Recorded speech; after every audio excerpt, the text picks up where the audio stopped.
start with the presentation. I'll not go through all the slides, but I'll go through some key slides because I want to keep it more interactive, and then we'll move into Q&A mode. And then if required, we'll probably come back to slides, or anyway, this presentation will be there for all of you to see, so you can keep going through it. So the whole idea here is I have tried to analyze that after having gone through the pandemic, the surprise market movement, what is it that the new year has in store for us? That's the standard exercise everybody does when year ends and the new year begins, and that's what we have tried to do here. So before going on, a quick review. We know that market moved up 15% on a net basis in the calendar year 2020 from 1st January. If we take March lows, it moved up almost 100% by the end of the December. So that was surprise. In fact, so as Abhijit was talking of media appearances, one of the 5-minute video which Money Control has put on YouTube, I shared with some of you. What they wanted me to talk about 3 things, 1.5 minutes each. One, how do I see the market movement in 2020? 2, what is my budget expectation? And 3, the sectoral expectations. So the budget expectation and sectoral expectations will come in this presentation, but how do I see market movement in 2020? I gave them some 3-4 words. I said it came as a surprise, nobody was expecting.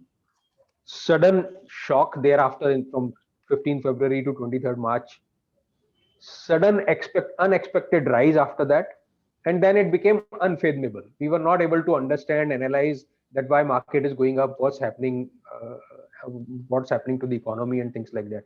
And then towards the end, it became liquidity driven. So that's what is reflected in this chart, that how the rise from March to December happened. Of course, the good thing that happened is that the mid cap, and so I moved on the slide number 4, mid cap and small caps did very well. So we have been having as advisors, distributors, investors, our investors, that mid and small cap exposures, funds were not doing well. Finally, in the year 2020, mid and small cap outperformed the large cap indices Sensex and Nifty. And some of the sectorals, so the large part of the rally was led by defensives, low beta stocks, as they are called. So the 2 most surprise leaders were not surprise, but the leaders in the pandemic were Nifty IT, the information technology index, which was up 55%, and pharma index up 60%. Public sector banks as well as non-public sector underperformed sharply for the year. Auto was here, there in line, and banking actually underperformed, except picking up in the last 2 months. So some of the macroeconomic numbers, these are FII flows and DII flows, all of you keep tracking, so I'm skipping. Okay, slide 8, I'll just dwell a minute. So if you see the last bar chart, CY 2020, India was one of the few markets which received net inflow. That happened only largely because of the net inflow in last 2 months, November, December. But if you see all other countries, emerging markets like Indonesia, Korea, Taiwan, etc., had for the year basis net outflow from there. So that was one good thing, could be attributed to the relatively larger growth expectations that foreigners have from India. Local bond sales. So despite all the pandemic and this and that, 2020, the last column bar on the right hand side, you see Indian corporates were able to raise highest amount over the years. So it was close to 80,000 crores that Indian corporates raised by way of bond issues in the year 80 lakhs. Kunj, 80 lakh crores. I'm sorry, yeah. 8 lakh crores. Yes. Imports kept moving up after the low in the March that was touched April, May, June, July. Recently, they have undergone a slowdown, but it's okay. And so was the case with exports. Exports again, after initially growing, went through a slowdown in October and November, but finally the December number has come flat. It has not shown a positive growth. It's not there in December number. It came only yesterday or day before. But that number is finally flat over December 2019. IIP, Index of Industrial Production, which basically reflects that how the production is shaping up in the country, has again shown a broadly rising trend, especially from the lows of April, is now flattening out. So the point is that these are the reasons why we saw market picking up. Now, if we go back and think of the mindset that all of us were in the months of March, April, May, it was looking like a doomsday scenario. there was no expectation that economy will start recovering, and that too so soon and so sharply up. uh, it was looking like what will happen, where will we go, how many people will die, how long the lockdowns can continue, and things like that. But then it's the natural human instinct that we fight for our survival. And I think somewhere that happened, that okay, whatever is there, that's a part of life, we have to accept it and move on. If we don't do anything, there will come a time when we won't have salaries, we won't have jobs, production won't be there, goods won't be available. So it still happened for a lot of sectors. So if we see some of the sectors which are still suffering, so clearly all the multiplexes is still, PVR results came in day before yesterday, very bad results expectedly. We have hotels still suffering, although some pickup has been there. Airlines, the pickup has started, but is still suffering. So these are some of the sectors: the travel industry, the tour operators, the MICE industry, the whole conferences, seminars, exhibitions. Nothing of that is still happening. Official travels, business travels is still completely not happening. So these are some of the sectors which have got affected very badly. But then a lot of other sectors which filled in for them.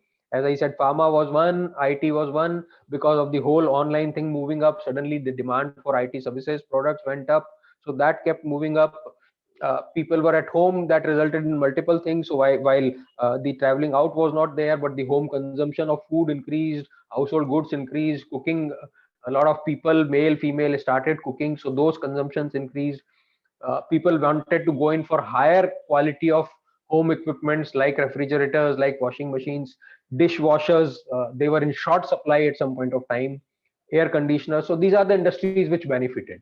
So that's how the economy got readjusted, and that's where all these charts and indices reflect the economy, which in turn go on to say that these were the reasons for market going up. Of course, we all know that the reasons are also that global central banks supported, all the government supported, nobody was interested in deflation or depression in the economy. Everybody wanted that economy should keep doing well. So a lot of money came in, that was also the reason the liquidity came in. But let's keep in mind, and I always say this, that the money doesn't have any friends or family.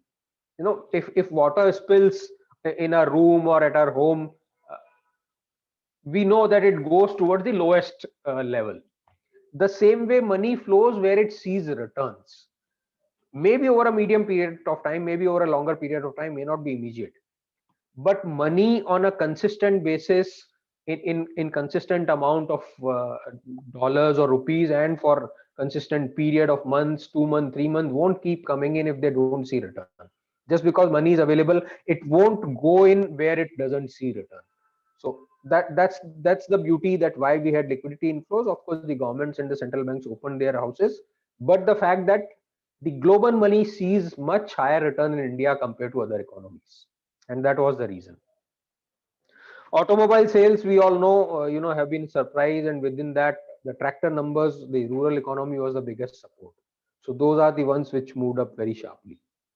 Of course, along with, when there is a loosened money, the inflation goes up. So inflation is something that kept going up, has corrected recently, but that is something that central bankers globally would be worried about if that doesn't come under control. So let's move on straight away to slide number 18, or rather 19. What are the expectations from the budget? Now, these are some of the things I have outlined. These are partly my thoughts, partly our thoughts, Karvi thoughts, whichever way you want to put it.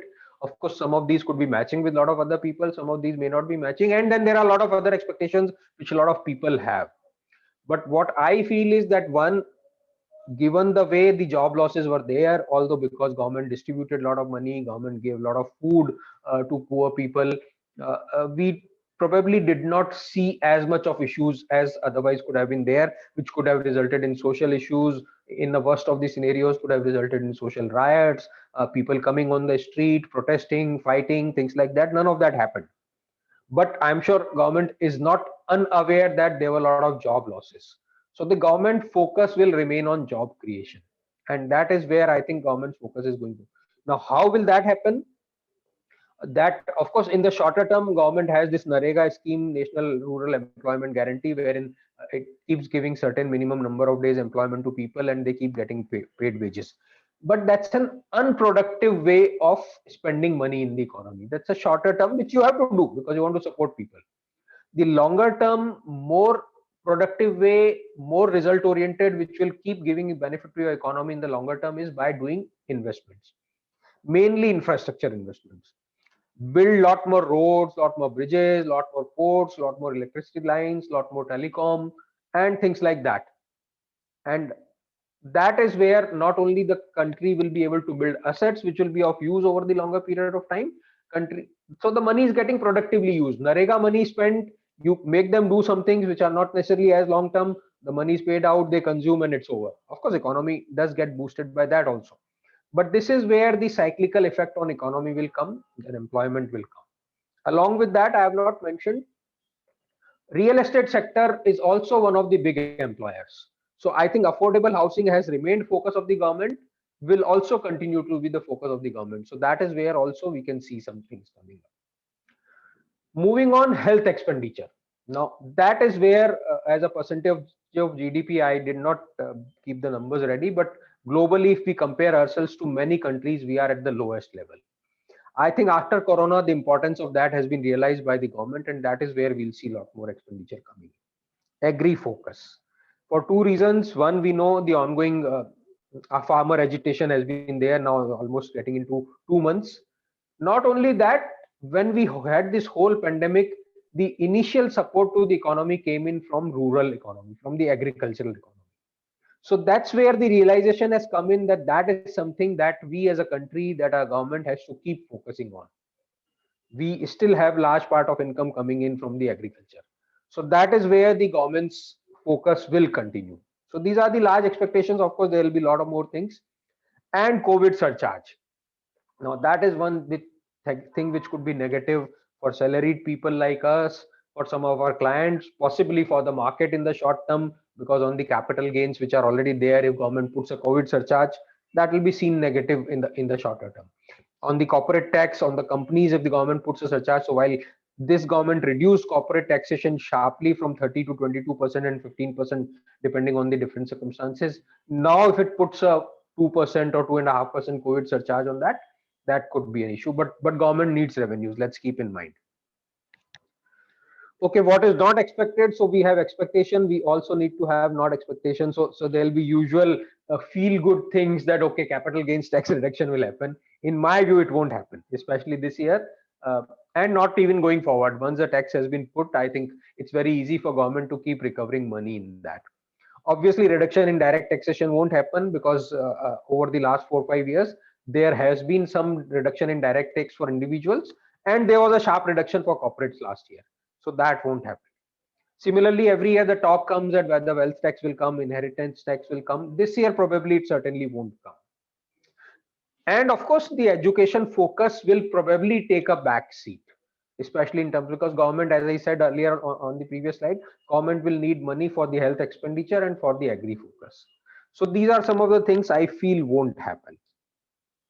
Now, in the whole background of this, which would be the sectors which will be outperformers, of course, I mean, taking the budget together and taking the changed trends that has happened because of the pandemic, the whole space of IT, digital, online, and things like that, that will continue to be an outperformer. It has already been an outperformer. I think it will continue to be an outperformer.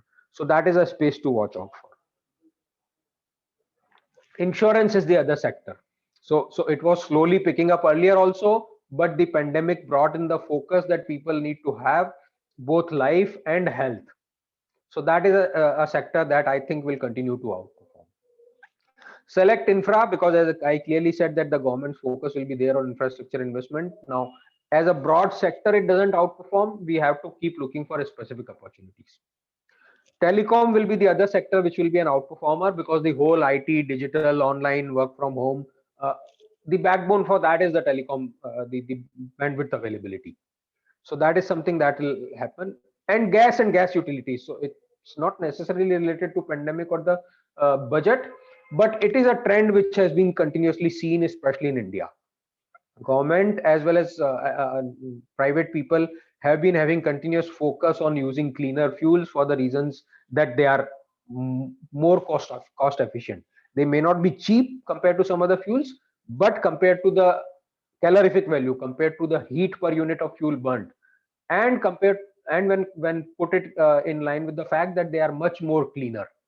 Gas and gas utilities is something, so we have quite a lot of cities having city gas distribution, like in Mumbai we have Mahanagar Gas, in Delhi we have Indraprasth Gas, in Gujarat we have Adani Gas and Gujarat Gas, and similar players like that. Lot of cities have been given licenses by Petroleum and Natural Gas Board uh, for the companies to set up the gas pipeline going to the home. Okay, most important thing, we have to always keep risks in mind. Just because market has gone up, economy seems to have recovered, we forget risks? No. And in any case, let's keep in mind that the risks don't go away at any point of time. The biggest risk is the forgetting of risk. The biggest risk is the thinking that now there is no risk. Risks don't go away, risks only keep changing their shapes. So at a 14,000 level, there'll be different risks. At a 7,500 Nifty in March, there were different risks. So what are the risks at this point of time? Of course, resurgence of COVID. So we saw it coming back in November, December. Now it has again subsided in India. Some of the European countries, UK, we all know well how strong lockdown they have put in. So if that comes back, vaccine failure, that will be the other big risk. So thankfully, in the last few days since vaccine has started, not many adverse reaction or things have been reported, but that is something. Oil price has already started to rise for an oil import dependent country like India and China also, for that matter. That's a risk. So we are seeing all commodity prices going up in general, but oil price, if it continues to go up, right now it's around $54-55. If it goes beyond 60-65, it could be a risk. FII withdrawal. So in the short term, liquidity is something that always derives. Demand and supply is something we know. So just like, because we had almost close to $7-8 billion coming in November, December, resulting in market moving up sharply, if something that happens in short term, that's a risk. And inflation, as I said earlier, all the central bankers have let their money loose. They are making it available at such a low cost. We know in the US only now the yield has gone up above 1%, otherwise it was below. In the Japan, there's a negative interest rate, and so is the case in some of the European countries. So inflation, if it keeps going up, then suddenly we'll see governments and central bankers, RBI, getting worried, might want to increase interest rates, might want to curb the liquidity which has been flowing into the system.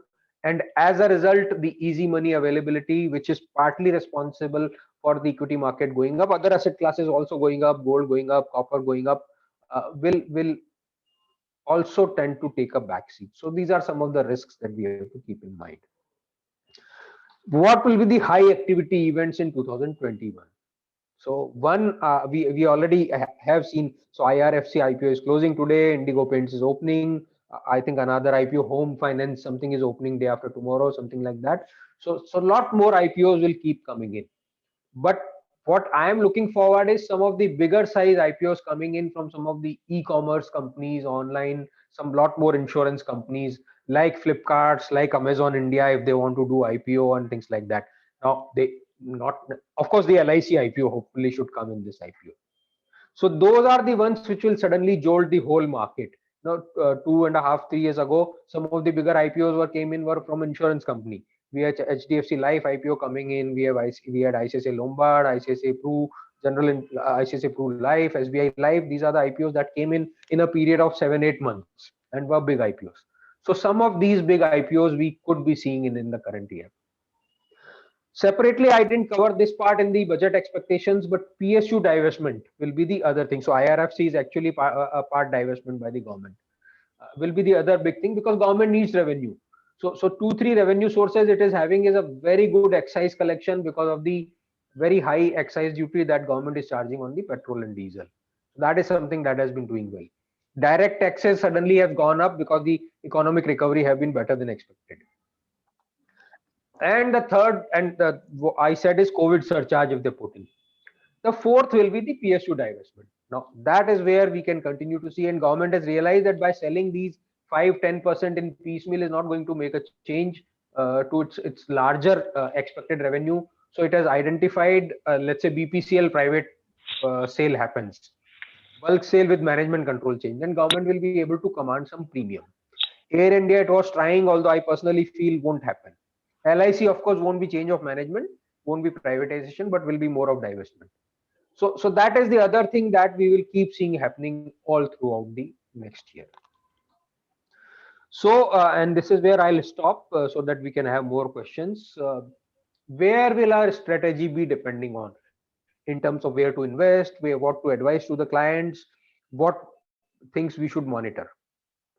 So one, of course, policy tightening. By policy tightening, interest rate tightening, or the government's also tightening there.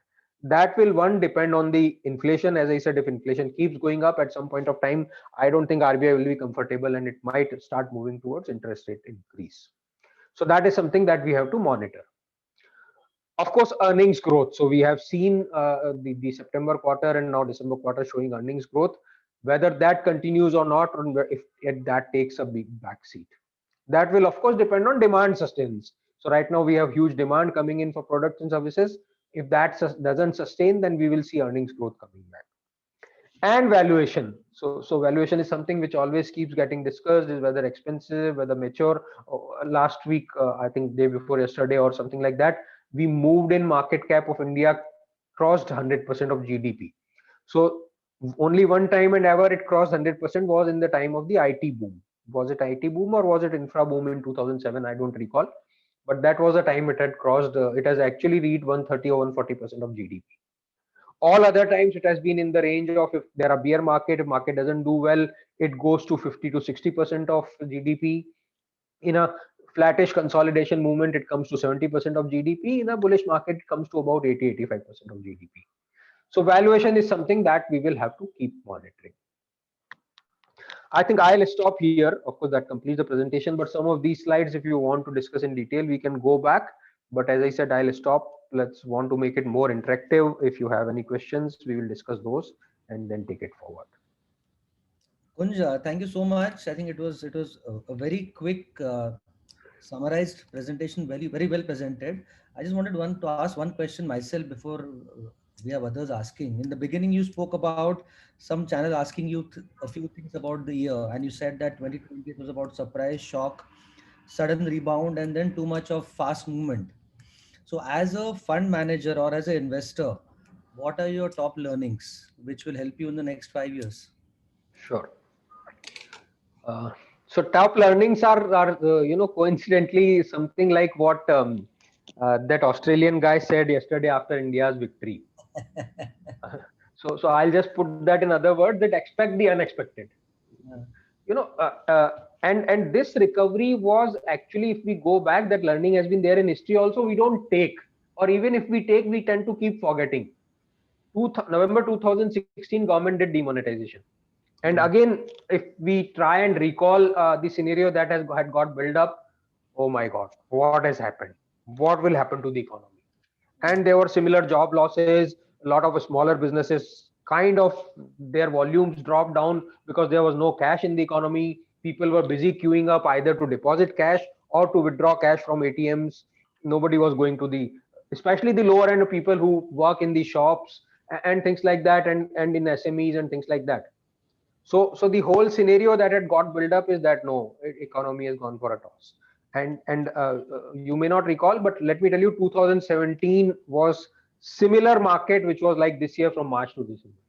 2017, from January 17 to December 17, market kept moving up one way. I don't remember the exact percentage rise it had. So that's one learning, expect the unexpected. Two, of course, the fact that the same narrative can't probably be used every time. We had certain definitions of valuation, we had certain definitions of how to look for the companies, we had certain definition of what happens in such cases of panics and pandemics, but probably none of that panned out. Why? Because the governments and the central banks world over thought that no, we have to support, and rightly so. We have to support. Now, none of us, including myself, and when I say it because I keep reading, I keep listening, none of the global economists, none of the best of the Indian economists, other fund managers build in that fact that there'll be a huge money support coming in. The only thing that I always used to think of, as which I mentioned earlier, that the natural instinct of human to survive, that people will go out and do something. They won't they might go hungry, but they'll not keep their families hungry. We will not keep our children hungry. So that's where I had expected some economic recovery, some normalization of activity coming back in May, June, but the kind of surprise recovery came in was again a surprise. So these are the biggest and the most important is that you can't keep fighting using the old barometers or old parameters. You have to analyze, you have to realize that first, no, if I was thinking something because it happened in the past, will it keep happening? No. You have to keep refreshing your thinking. So these are the clear learnings that were there. Thanks. The floor is open for questions. Sir, good morning, Adil. Yes, Adil. Sir, in a recent article, we came across a situation where they had said that $5 trillion economy is not possible by 2024. It may extend up to 2030 because the inflation and the exchange rate is a very big worry for our regular nominal growth that we see. You have any comments on that? So one, I would largely agree. Now, I don't know whether it will happen in 2030 also, or it can happen in 25, or it will go to 35. So yes, the shorter term target that the government had set up, it doesn't look possible now because of so many things. Also, what I would like to say is that while the governments and the prime ministers, the central bank governors are supposed to, and they do speak reasonably after thinking much, but some of the times these talks are like our sales target. At the beginning of the year we build ambitious target, and we have to also. Unless we don't big ambitious targets, we won't be able to achieve 70-80% of that. And I think whenever the government, or in this case specifically Mr. Modi, said that I want to achieve $5 trillion by X year and this year, probably he also knew that this may not be achievable. But that I'm sure in our management courses we that acronym, if you remember, BHAG, BHAG, big, hairy, audacious goals. So unless we won't dream, let's say Nitin Gadkari, now the day one he came in 2014, I'm saying, even in 2019, I don't remember, I'll build 100 kilometers per day. No, of course that was difficult and that didn't happen. But again, I don't remember the number, but I'm just for the sake of discussion taking from the 20-25 kilometers per day, at least by setting that 100 target, he moved to 50 kilometers per day. So that's where I think at least politicians some of the times can make some ambitious targets, which central bankers can't, governor of the central bank cannot. So that's where I think government also knew that it won't happen. Now with all these changes, it certainly won't happen. But the fact is that we still are now with the kind of, in fact, next year's nominal GDP growth that is expected is nobody knows. We will have the budget number coming in, and after that RBI numbers, anywhere in the range of 7 to 10% GDP growth rate is easily being predicted for that next year. And with increased inflation of 3% also, if we add to 10 or to 8 and 3, 11% GDP growth rate will come. Now that's a big number, and with that kind of GDP, the tax collection also moves up in proportion. So with these numbers, we will still be one of the big, fastest and growing economies in the world. Probably China will continue to be ahead of us. So that impact will come in, and that is what global money is seen when it is coming in hordes in such a strong flow. And that's what I meant, that money doesn't have friends and family. Money comes in where it sees return. And even our own domestic consumption is going up. See again how flexible and nimble all of us have been.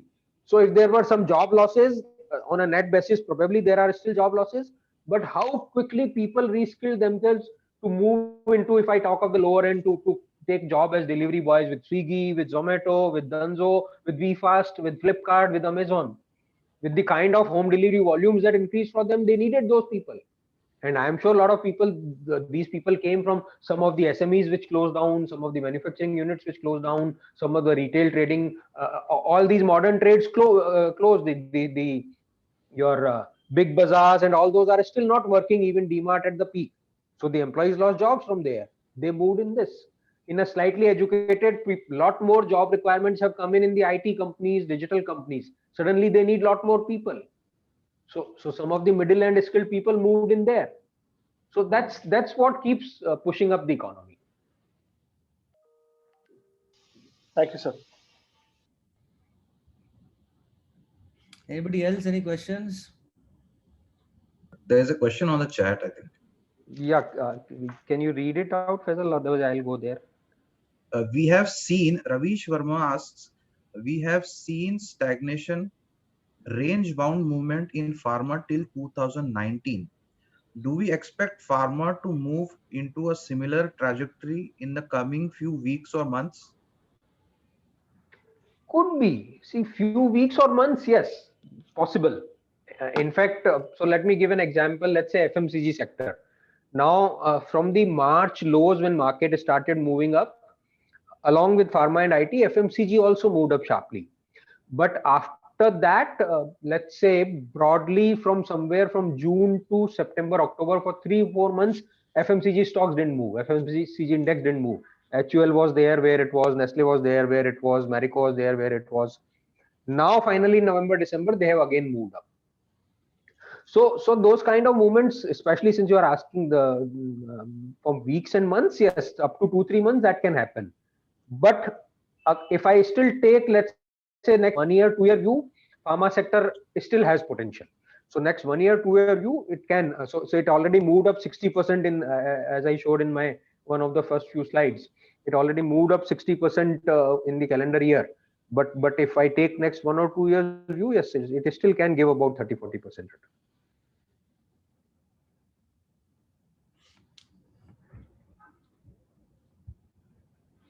So here we can see the Nifty Pharma 60% return it gave in the calendar year. Let's also keep in mind that the pharma index, the 60% performance came on the back of almost 4 years underperformance before that. So the pharma sector had peaked somewhere in 2016 or so.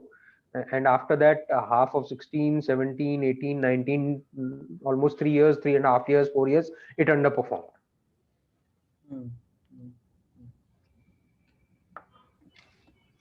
Thank you, sir. Let me just ask a question on this slide, financial services banking. And I don't know whether you are going to discuss specific stocks, but we had done a lot of pre-IPO sales in a stock called CSB, Catholic Syrian. Yes, yes. What are your views on banking and this bank particularly, if any? Yeah. So in terms of quick answers, view on banking is positive. I'll give details also, but so that the context for discussion gets set. View on banking is positive. Catholic Syrian Bank yesterday gave numbers, very good numbers, excellent numbers. So we should see stock moving up, if not immediately, maybe some point of time. 3, why this underperformance? Now, what happened is 3 things happened. Let's keep in mind. One, suddenly there was a fear, and rightly also so, that because of the job losses, salary cuts, the EMIs won't get repaid to the banks and financial services companies on the loans, on housing loans, auto loans, personal loans, consumer goods loans. So that suddenly, that obviously that will affect their profitability, and as a result, market did not re-rate the banking stocks as much as it did IT, which was clearly seen as a beneficiary. Work from home करना है तो आपको IT का सब support चाहिए. Pandemic से निपटना है तो pharma का support चाहिए. So that was one reason. Now, over and above that, RBI said that give moratorium. So there was no clarity that by giving moratorium, whoever wanted to pay, some of them also wanted or could pay. Possibly some of them held back that no. And initially there was some confusion that moratorium, does it mean waiver? Does it mean waiver of interest? Later banks clarified that moratorium doesn't mean waiver. It only means postponement. And if you are postponing, you are doing loss to yourself because the interest calculation goes up much higher. And the third thing is then some case went to Supreme Court that whether the moratorium should be given or not. Now Supreme Court also, although on one hand it has been a big support, but sometimes the Supreme Court need to think that, okay, as a borrower, I am very happy to accept moratorium. I also keep money in banks, let's say indirectly, some of us directly also. Now bank is intermediary. Bank doesn't have any money of its own. Now, if you tell bank that don't charge interest to your borrowers, bank will say, okay, I will not pay interest to my depositors also. Were we willing to accept that? No. Now, that is where Supreme Court didn't think. Supreme Court should have probably disposed of the matter in one day, saying it's either matter of RBI or government or bank's own decision. But that judgment hasn't come even till now. In fact, Supreme Court's stay on banks identifying NPAs to those accounts which were standard till 31st March still stays. So in simple words, what I mean to say is, if a borrower, I am a bank, if my borrower was paying me EMI till 31st March, now because of pandemic, he got moratorium. Now, I gave him moratorium which ended on 31st August, but I don't know whether he can pay or not pay. If he has not paid, I actually by now should have called him NPA. But Supreme Court has put a judgment that no, if he was paying till 31st March, for now you can't identify NPA. So as a result, it has become difficult to know which are the actual NPAs, which are the bad borrowers, and which are good borrowers who are just not paying. So these were the reasons the banking stocks did not rate as much. Last 2 months, some clarity has come in. One, the moratorium, RBI said August, after that it was over. Two, government said that we will take over the interest and not the banks that will have to take over interest on interest part. And that's where we saw the recovery. That recovery will continue. And that's where I said the quick view is that on view banking is positive. Catholic Syrian Bank gave very good numbers. Thanks, Kunj.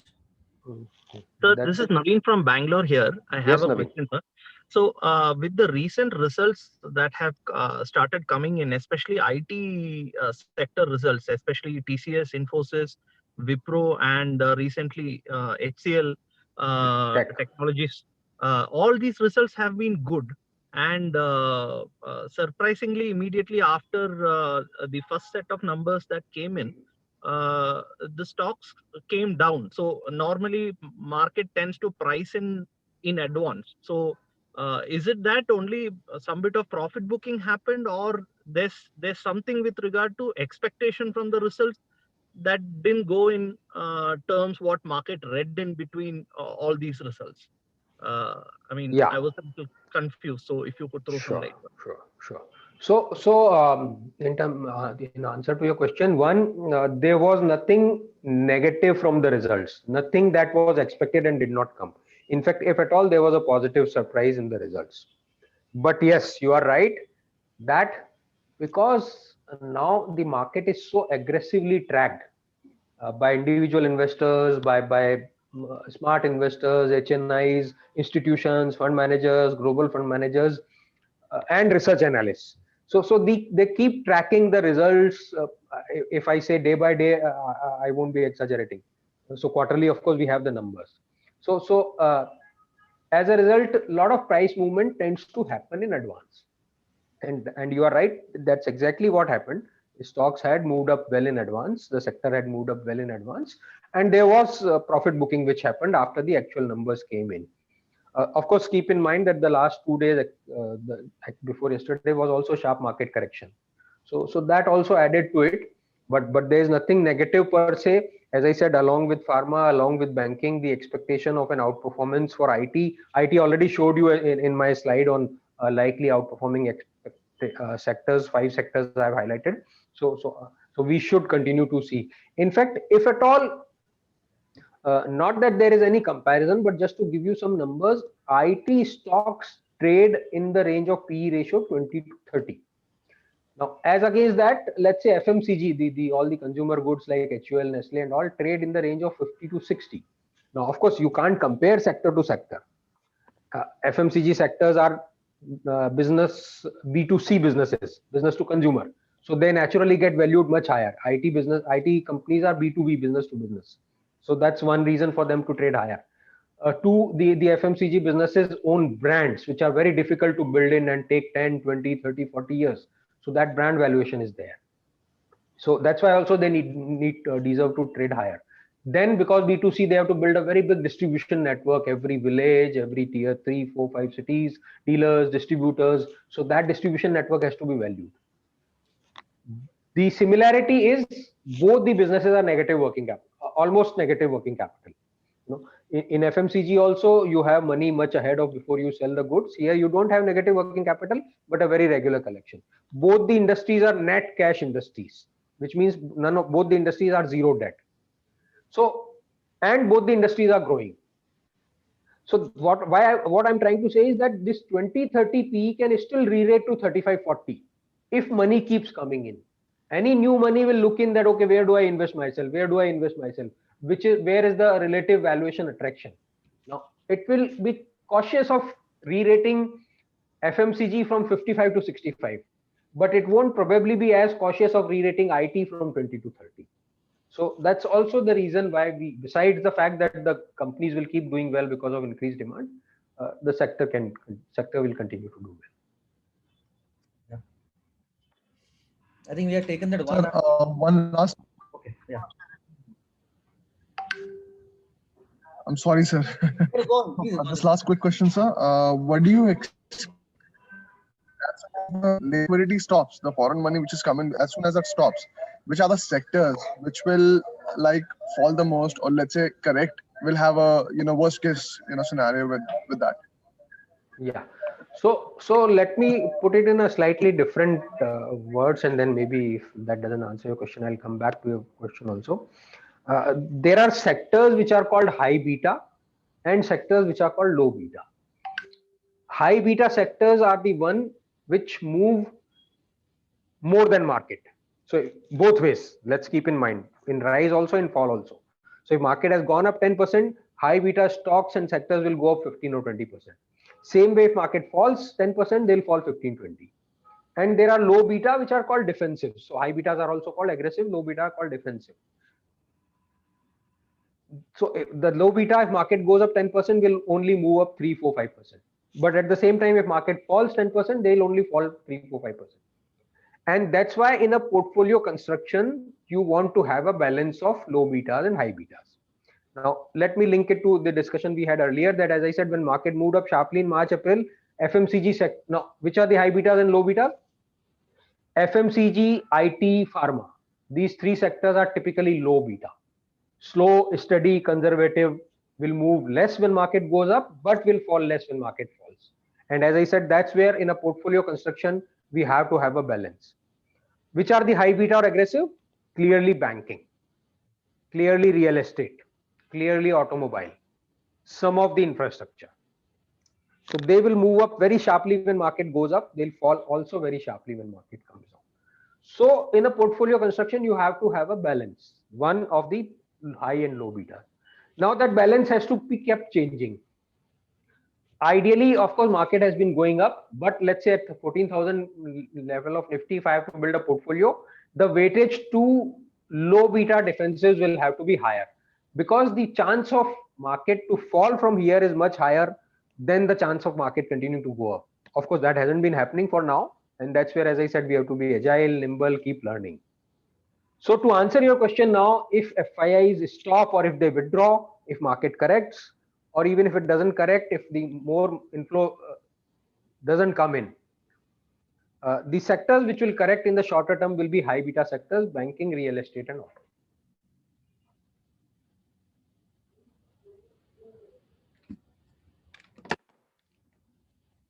And Reliance too, right? Yes, because it has attracted a lot of FII money. It is large cap, liquid. So it might see some. Yeah. Yeah, perfect. I think thank you so much, Kunj. I think it was really. What is the title of a thing, Kunj? Yeah. Really... So there was some people probably don't know, although Kunji. So the meaning of Kunji is key. The one with which we open the locks, basically means solution, finding answers to the problem. So that's why our team named it that way. It matches with my name. So Kunji means key or the solution or answers. So that's what it means. Yeah. So we did get some Kunji, some answers, and I think it's an amazing start. I got a lot of value add today. So thank you so much to you, Kunj, and looking forward to many more some such sessions. Thank you everybody. So good. You reminded Abhijit. So with me on the session were also my colleagues Gurdarshan and Rahul Sharma. They will always be available to you for interactions and explaining the companies, sectors, and things like that. And anyway, thank you again for all of you to participate and be interactive. And as I said, we can keep doing these sessions. Thank you. Thank you so much. Have a good day, all of you. Bye. Bye.